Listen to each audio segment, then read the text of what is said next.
Bonsoir à toutes et à tous et bienvenue sur TV Monaco. Voici les titres. En cette période de rentrée, les infections au Covid-19 repartent à la hausse. Le gouvernement princier appelle à la vigilance. Fin de saison prématurée à Menton. Les restaurants de plage ont dû démonter leurs installations 2 mois avant la date habituelle. 100 000 visiteurs, immense succès pour l'hommage à Monet au Grimaldi Forum à Monaco. Un record pour l'exposition qui a fermé ses portes hier soir. Et puis, c'était la rentrée des classes aujourd'hui en France. Les Monégasques, eux, ont encore une semaine de vacances. À quoi s'attendre pour la rentrée à Monaco? Isabelle Bonal, commissaire chargée de l'éducation nationale, de la jeunesse et des sports, et Raffaella Olivieri, présidente de l'association des parents d'élèves de Monaco, seront mes invités à la fin de ce journal. Après 48 heures de résistance, le dernier restaurant de plage a fermé ses portes à Menton. La saison touristique est abrégée de 2 mois. La mairie a demandé aux restaurateurs de démonter leurs installations. Une décision vécue sur place comme une injustice quand on sait que le mois de septembre est encore très fréquenté sur la Côte d'Azur. Karel Perrier et Pierre-Antoine Auger sont allés à leur rencontre. À Menton, dernier jour d'ouverture pour la plage privée d'Amichou. Depuis le projet de réaménagement du bord de mer lancé par la mairie, Michel, la gérante, est dans l'impossibilité de faire face aux investissements demandés par le nouveau cahier des charges. Une situation difficile à vivre pour elle. Dans les autres années, nous fermons environ vers le 15 novembre. Donc une perte d'exploitation de 150 000 € à peu près pour du mois de septembre au 15 novembre. Il y a quelque chose qui ne va pas. Moi, il y a une phrase que j'ai là. Nous allons remonter le niveau des plages et ça, pour moi, c'est très humiliant et blessant. Un avis partagé par les habitués, attristés par la fermeture du lieu, pour qui celui-ci représente beaucoup de souvenirs. Michel, non. Non, on est là déjà demain, après-demain. Et c'est la fin. Je le sais, ne me le répète pas tous les jours, je le sais.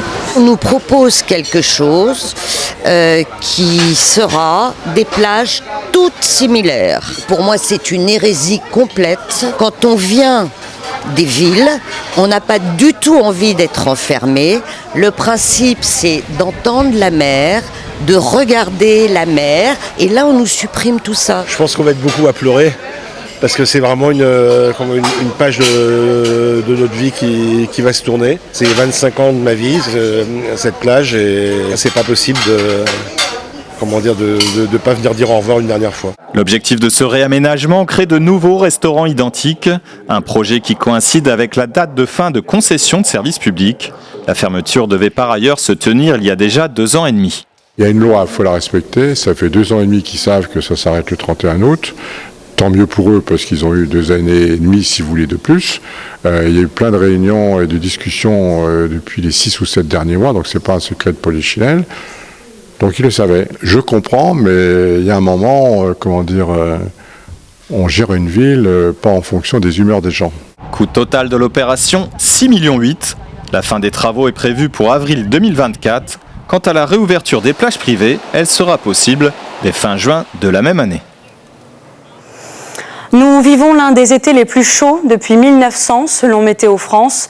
Sur les 3 derniers mois, juin, juillet, août, la température moyenne de 21,8 degrés est supérieure à la normale de 1,4 degrés. 2023 marqué par une canicule exceptionnelle fin août et donc le 4e été le plus chaud depuis que les températures sont mesurées. Le record reste le tragique été 2003 et les 2 étés très récents de 2022 et 2018. Toujours à cause du dérèglement climatique, de plus en plus de glaciers sont voués à disparaître. Ce week-end, des glaciologues ont organisé les funérailles symboliques du glacier de Sarenne. C'est en Isère. Un phénomène qui, vous allez le voir, ne touche pas que les Alpes françaises. L'Italie est elle aussi concernée. Samia Chabaoui. Ces criques furent le théâtre d'impitoyables combats entre chasseurs italiens et austro-hongrois pendant la Première Guerre mondiale. Ils dégorgent encore aujourd'hui à la fonte corps, fusils et fûts d'obus. L'Adamello, le plus grand glacier des Alpes italiennes, meurt à petit feu à cause du réchauffement climatique. Culminant à plus de 3500 mètres d'altitude, les scientifiques lui donnent moins d'un siècle de vie. Allora, dalla fine dell'Ottocento, quindi dalla fine della piccola età glaciale, il ghiacciaio è sempre andato in arretramento, a parte qualche piccola fase di avanzamento veramente molto ridotta. Dalla fine dell'Ottocento ad oggi il ghiacciaio ha perso circa 2,7 km. Allo stato attuale sulla fronte negli ultimi 5 anni abbiamo delle perdite medie di 15 metri all'anno, che però il solo anno scorso a visto una perdita di 139 metri in un anno. Chaque année, dans le cadre d'un voyage annuel à travers les Alpes, spécialistes et militants écologistes sillonnent les pentes rocheuses du massif italien. Objectif, constater les effets du changement climatique pour donner l'alerte. Noi fin dall'inizio abbiamo voluto ricordare come i ghiacciai ci fanno toccare con mano il cambiamento climatico. Poi chiaramente a questo aggiungiamo tutti i dati che riusciamo a raccogliere insieme al Comitato Scientifico Italiano, che è il nostro partner scientifico, e in più vogliamo lavorare per coinvolgere la popolazione, per costruire consapevolezza. Si le temps a étouffé l'écho des armes, il menace désormais de faire disparaître tout un massif. L'estate del 2023 è stata un po' più calda perché abbiamo visto delle precipitazioni nella fase iniziale dell'estate, però purtroppo veniamo ancora da un altro inverno con precipitazioni nevose pari alla metà delle medie precedenti. C'è stato un po' meno caldo, ma mediamente è stato comunque caldo. Un travail de longue haleine, porteur d'espoir pour ces gardiens présents au chevet du massif. E quindi c'è un aumento della sensibilizzazione, soprattutto nei giovani. Fa ben sperare. Il problema è che i tempi di questo cambiamento climatico sono molto veloci e forse non coincidono con i nostri tempi che sono un po' più lenti. Selon le GIEC, les températures dans cette région augmenteront de 1 à 3 degrés Celsius en 2050. À ce rythme, l'Adamello pourrait disparaître bien avant la fin du siècle. Et toujours à propos de dérèglement climatique, depuis ce matin, les pays africains se sont réunis pour préparer ensemble la COP28 qui se tiendra dans 3 mois à Dubaï. Objectif, dégager une vision africaine commune sur le développement et le climat. Adrien Elec, bonsoir. Cette réunion est loin d'être anodine car si l'Afrique ne contribue qu'à 3% des émissions mondiales de gaz à effet de serre, elle souffre du changement climatique malgré ses ressources. Exactement. Ambre, l'Afrique est un des continents qui a le plus de ressources et qui n'en profite pas. Pourquoi ? 3 chiffres. Le premier, 60%. C'est la capacité de l'Afrique en énergie solaire, un des meilleurs potentiels mondiaux. En revanche, pour ce qui est de la production de panneaux photovoltaïques, le bilan est faible. Il est l'équivalent de la production de la Belgique, qui est 100 fois plus petite. Deuxième chiffre. 40%, l'Afrique détient 40% des réserves mondiales de cobalt, de manganèse, de platine. Ce sont des métaux rares qui entrent dans la composition des batteries et des composants électroniques. Autant dire qu'elle a des atouts économiques majeurs, sans compter ses ressources en hydrogène. Troisième chiffre, seulement 3%, ce sont les investissements mondiaux en Afrique. Depuis 2020, plusieurs pays riches avaient promis de donner 100 milliards de dollars par an. La plupart ne l'ont pas fait et l'Afrique doit encore rembourser une dette encore plus grande. Merci beaucoup Adrien pour cet éclairage.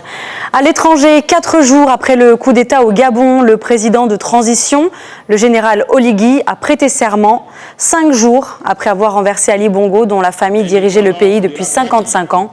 On ne connaît pas encore la durée du mandat du nouveau président, mais il a promis des élections libres et transparentes dans le but, je cite, de préserver les acquis de la démocratie.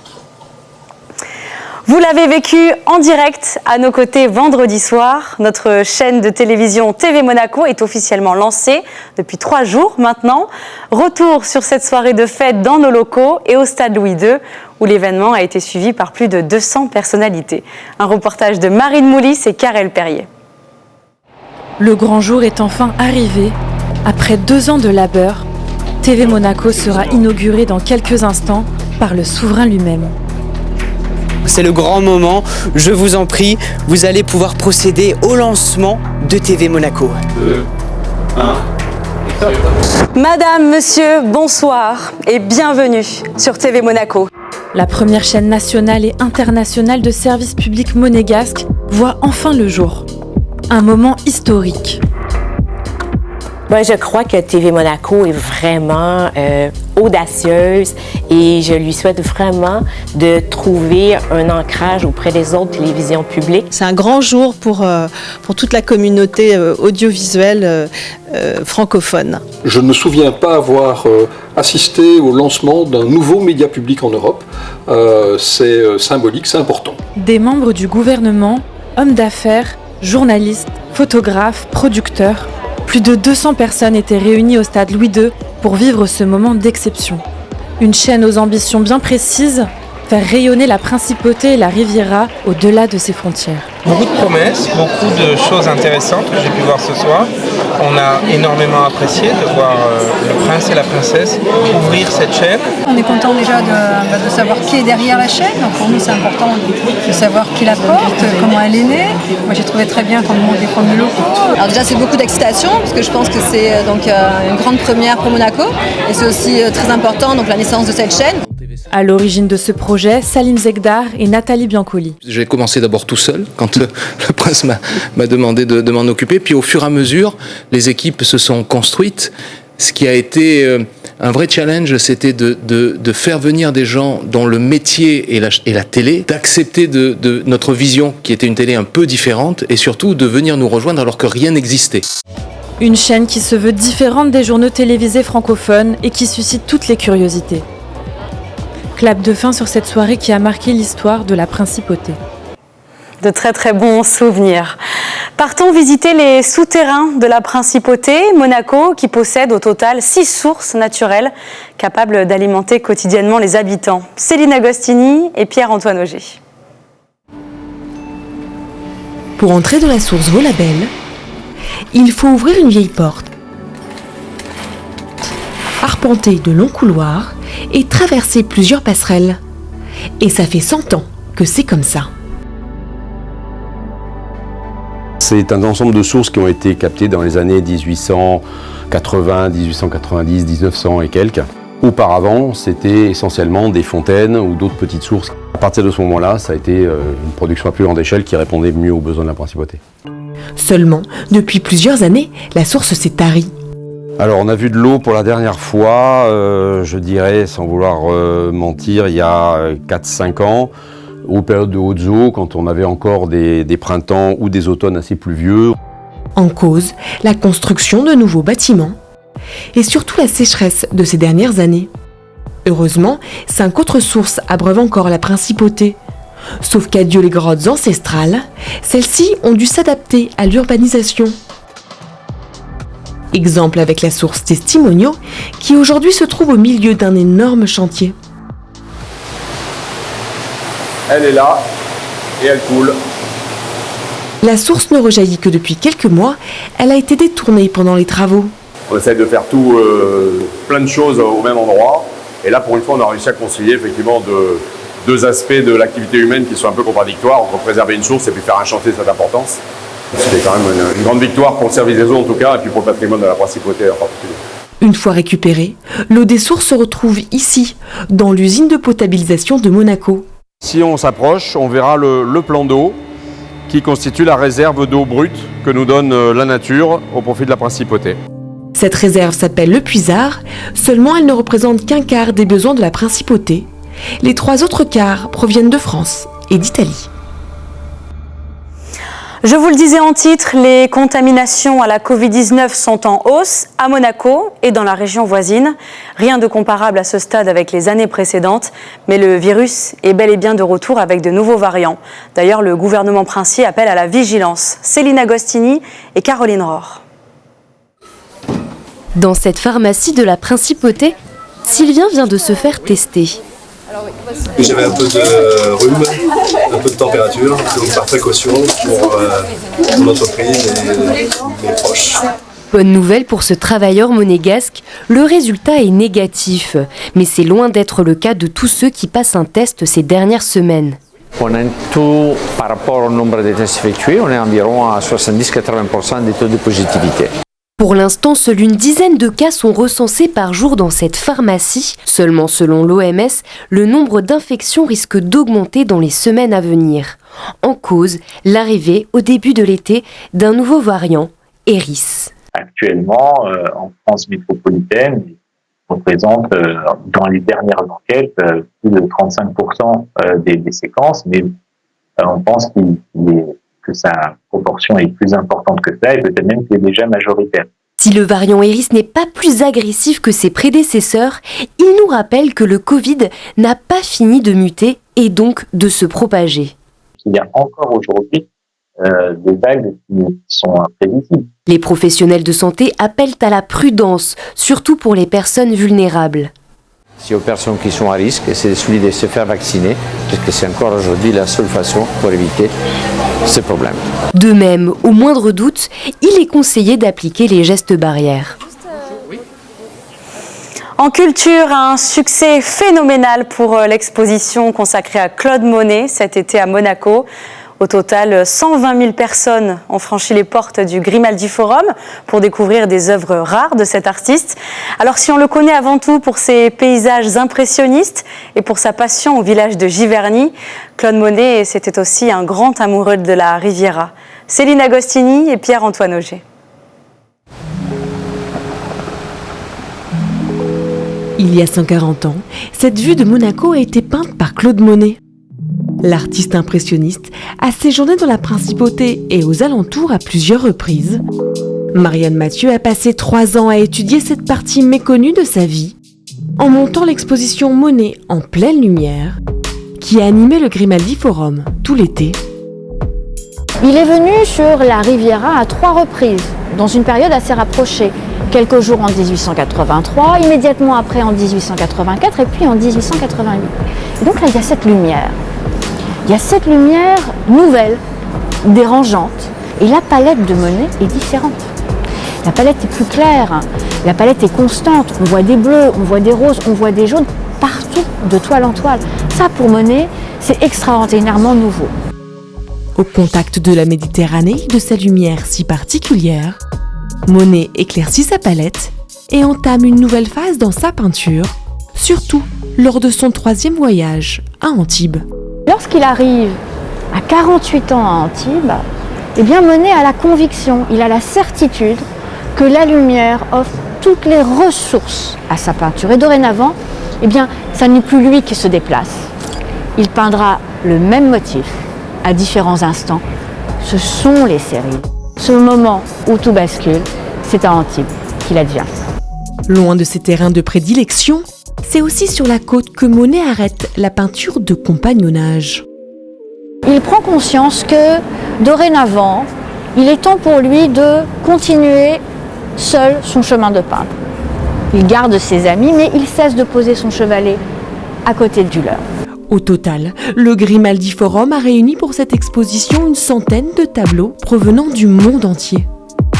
Bien évidemment, le but de cette exposition, et c'est pour ça qu'on a réussi à fédérer autant de près, à lui donner cette dimension internationale exceptionnelle, c'était d'apporter des éléments nouveaux à la connaissance. Et ça marche. Monet qui peint la Riviera surprend mais aussi rappelle à quel point la Méditerranée peut être fascinante. Pour moi, Monet, c'était les paysages de la région parisienne, du Nord. Je ne savais pas qu'il avait peint à Monaco. Je connaissais Giverny, mais pas Monaco. La Côte d'Azur a toujours été, pour les peintres, un espace extraordinaire de clarté, de bonheur. C'est assez frappant ce qu'il est arrivé à capturer, le sous-bois avec les ombres, les lumières, la couleur de la terre, etc. C'est assez réaliste pour un impressionniste, je dirais. L'exposition a fermé ses portes hier soir et ne voyagera pas. Mais elle a enchanté plus de 100 000 visiteurs tout l'été. Et surtout, elle a apporté un nouvel éclairage sur la région. Les vacances ne sont pas encore finies à Monaco, mais il faut tout doucement penser à la rentrée. Alors qu'en France, aujourd'hui, 12 millions d'élèves ont fait leur rentrée. À Monaco, ils reprendront le chemin de l'école à partir de lundi prochain. Comment s'y prépare-t-on? Quelles seront les nouveautés de la rentrée? Faut-il s'attendre à un changement de rythme pour les scolaires? Pour aborder ces questions, je reçois sur ce plateau de TV Monaco Isabelle Bonal, commissaire chargée de l'éducation nationale, de la jeunesse et des sports, et Raffaella Olivieri, présidente de l'APEM, Association des parents d'élèves à Monaco. Bonsoir mesdames. Bonsoir. Bonsoir. Madame Bonal, Ce matin, c'était un grand jour pour les élèves français. À Monaco, ce sera lundi prochain, la rentrée scolaire, 11 septembre. Une semaine de vacances en plus, comment ça se fait ? Déjà, c'est une tradition monégasque de rentrer toujours une semaine après la France et de partir en vacances une semaine avant. Alors, vous me direz pourquoi ? Oui, parce qu'au final, on a moins école. Alors, pourquoi ? Parce qu'en fait, à Monaco, nous avons plus de 100 nationalités dans nos écoles. Souvent, leurs familles sont aux 4 coins du monde. Et ça permet aux enfants, aux familles, de pouvoir voyager et de prendre un repos bien mérité. Je tiens quand même à vous faire remarquer que pour autant, nos résultats restent toujours excellents et qu'il n'y a pas de cause à effet entre le fait qu'on ait moins de temps de travail et que les résultats soient mauvais. Donc, pour le moment, nous n'envisageons absolument pas de changer cette tradition monégasque. Raffaella Olivieri, est-ce que ce calendrier vous convient ? Les vacances d'été ne sont pas trop longues, à la fois pour les enfants, mais aussi pour les parents ? Non, absolument pas. C'est un calendrier magnifique. Et moi, je peux ajouter que quand même, si on peut gagner quelques autres jours, en plus, ce sera magnifique aussi pour nos enfants. Le message est passé. Voilà. Hein, quelques jours de vacances en plus, peut-être. Et en effet, les enfants, ils ont besoin de souffler. Ils rejoignent les familles qui sont loin. On a, comme elle a dit bien Madame Bonal, on a plein de nationalités qui sont loin de ce pays. Et c'est bien récupérer les liens familiaux, déjà. Et en plus, l'apprentissage, c'est pas que l'école, c'est pas que les maths, le français, les autres matières, mais c'est du sport, c'est des stages artistiques, des stages sportifs, des stages de langue. Mais c'est bien que c'est une bonne longue durée de vacances. Alors vous disiez il y a quelques instants que les enfants étaient un petit peu fatigués, ces vacances leur permettent de souffler, ça veut dire que les journées sont trop longues à l'école à Monaco ? Non, en effet non, j'ai dit quand même que le rythme c'est intense, mais c'est parce qu'à Monaco vraiment on a l'excellence de l'enseignement. Isabelle Bonal, est-ce qu'à Monaco, comme en France, une réflexion est en cours sur le rythme scolaire ? Non. Je dois dire que nous suivons les recommandations des chronobiologistes, notamment des chronopsychologues comme François Tessu, qui dit que le fait de travailler aussi le mercredi matin est une excellente chose pour les enfants. Les enfants ont besoin de rituels, d'habitudes, et il ne faut pas casser le rythme de travail en plein milieu de la semaine. Alors là aussi, nous sommes quand même dans un environnement privilégié, et pas que, mais que faire des enfants qui sont dans des familles qui ne sont pas aisées ? Je veux dire, il faut quand même occuper ces enfants et ne pas les laisser des journées entières devant la télévision, devant leur tablette. Donc finalement, l'environnement scolaire, c'est ce qui leur permet, c'est ce qu'il y a de meilleur et ce qui permet que ces enfants acquièrent de très bons apprentissages. Quelles sont les nouveautés pour cette rentrée scolaire ? Une grande nouveauté cette année ?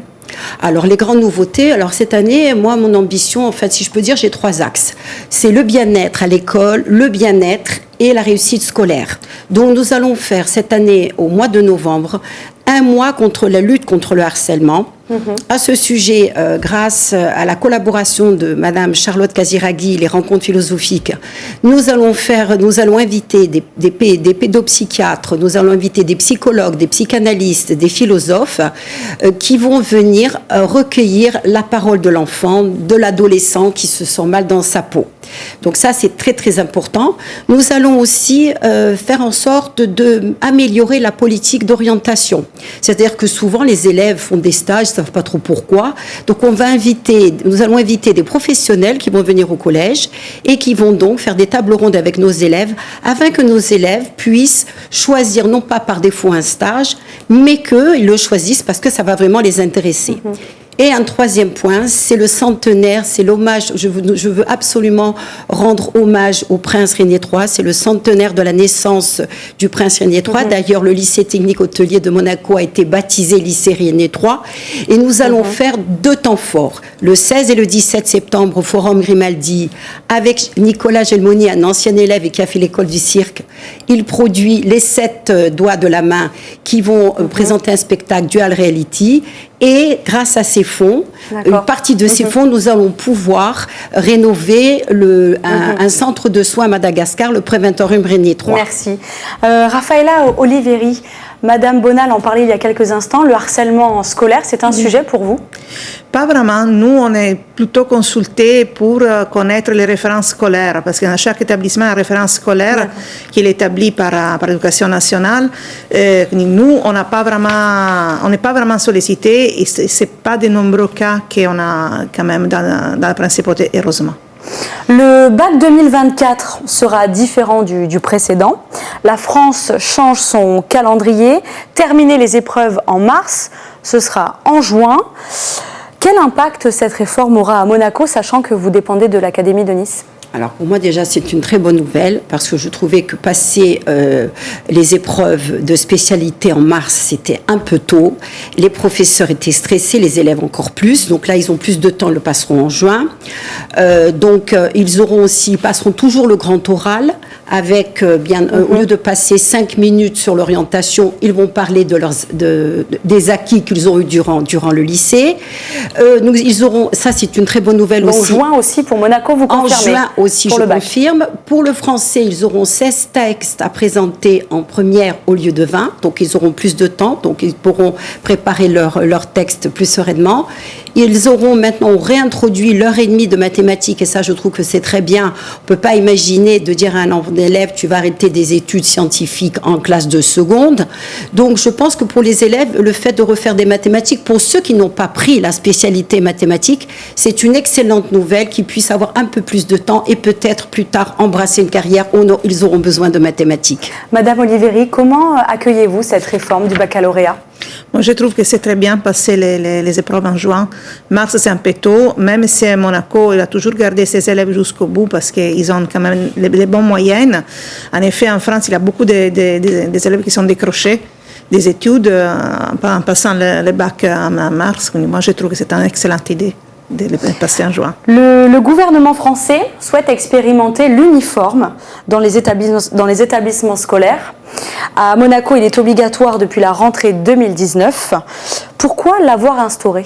Ben justement, pour pas qu'il y ait de discrimination, pour gommer les inégalités sociales. Je sais que toute ma scolarité, quand j'étais enfant, j'avais soit des tabliers, soit des blouses. Et finalement, c'est pour chaque enfant qui a une tenue standardisée, modeste, humble, propre, et aussi avec leur blason. Si vous voulez, c'est une façon aussi de gommer les différences. Et pourtant, certaines écoles ne l'ont pas adopté à Monaco. Alors, le problème, c'est qu'on écoute souvent les parents d'élèves. Alors, autant ça s'est très très bien passé pour le primaire, et les parents sont ravis parce qu'ils n'ont plus le problème de quoi mettre le matin à leurs enfants, mais les collégiens dans le public et au niveau des lycées, vous ne voulez pas trop mettre une tenue standardisée, mais quand même nous veillons à ce qu'ils aient une tenue correcte. Pour le privé, ils ont tous un uniforme du primaire jusqu'au lycée. Madame Oliveri, l'uniforme, vous en pensez quoi ? Moi, je pense que c'est une très bonne chose. En effet, à part gommer toutes les inégalités, mais ça fait quelque chose qui fait de l'appartenance. On appartient à cette école. On a un blason qui nous fait reconnaître. Et en plus, on repère les enfants de suite sur le parcours de la ville. Donc, s'il y a des difficultés, quand même, on peut toujours savoir à qui s'adresser. On va aborder le thème des professeurs à présent. Il y a des difficultés concernant le recrutement en France. Est-ce le cas aussi à Monaco ? Alors non, je dois dire que nous sommes très chanceux. Nous avons régulièrement des demandes. Donc c'est sûr qu'on recrute aussi maintenant de plus en plus de professeurs détachés qui viennent aussi des États-Unis, d'Europe. Avant, on les prenait un petit peu dans l'Académie de Nice. Vous remplacez les professeurs absents ? Oui, alors pour ça, je dois dire que nous les remplaçons facilement. Nous avons des professeurs qui sont très bienveillants, qui se soutiennent entre eux. Et jusqu'à présent, pour de petites absences, on remplace immédiatement. On donne des heures supplémentaires aux professeurs. Et pour les absences qui sont plus longues, nous avons des remplaçants. Pour le moment, je dois dire que ça s'est bien passé. Quels sont les avantages d'enseigner à Monaco ? Ben déjà, un cadre agréable, des établissements propres, bien aménagés. Les professeurs et les élèves ont droit à bénéficier d'un ordinateur gratuitement offert par le gouvernement princier. Les classes ne sont moins chargées qu'en France. Et puis les professeurs sont aussi davantage payés qu'en France. Ils ont les 5% d'indemnité monégasque, les 25% d'indemnité compensatrice, 25%. Ils ont également un 13e mois et ils ont une prime entre 350 et 850 euros annuels où ils peuvent donc faire des cadeaux sur Monaco à leur famille. Merci beaucoup, mesdames, d'être venues sur le plateau de TV Monaco et je vous souhaite une excellente rentrée à partir de la semaine prochaine. Merci. Dans un instant sur TV Monaco, ne manquez pas les prévisions météo de Monacoco, suivies de votre série Habiter le monde ou comment vivre en harmonie avec l'environnement. Pour l'actu, rendez-vous dès demain à 19h15. Excellente soirée à tous sur TV Monaco.